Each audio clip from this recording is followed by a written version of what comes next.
H5 public news ನಿಮ್ಮೊಂದಿಗೆ ನಾವು.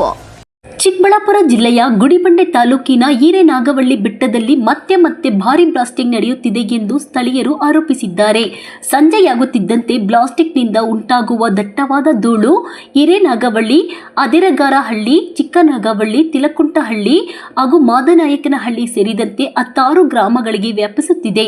ಇದರಿಂದ ಉಸಿರಾಟದ ತೊಂದರೆ, ಶ್ವಾಸಕೋಶ ಸಂಬಂಧಿತ ಕಾಯಿಲೆಗಳು ಹಾಗೂ ಕ್ಯಾನ್ಸರ್ ಅಂತಹ ಗಂಭೀರ ಆರೋಗ್ಯ ಸಮಸ್ಯೆಗಳ ಅಪಾಯ ಎದುರಾಗುತ್ತಿದೆ ಎಂದು ಗ್ರಾಮಸ್ಥರು ಆತಂಕ ವ್ಯಕ್ತಪಡಿಸಿದ್ದಾರೆ.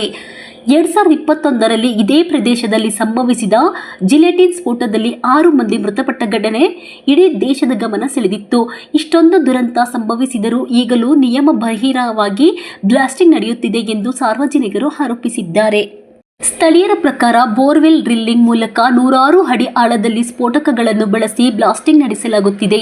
ನಿಯಮಾನುಸಾರ ವೈಜ್ಞಾನಿಕ ರೀತಿಯಲ್ಲಿ ನಿಯಂತ್ರಣ ಬ್ಲಾಸ್ಟಿಂಗ್ ನಡೆಸಬೇಕಾದರೂ ಗಣಿ ಮಾಲೀಕರು ಅದನ್ನು ಪಾಲಿಸದೆ ಬೇಕಾಬಿಟ್ಟಿ ಸ್ಫೋಟ ನಡೆಸುತ್ತಿದ್ದಾರೆ ಎನ್ನಲಾಗಿದೆ.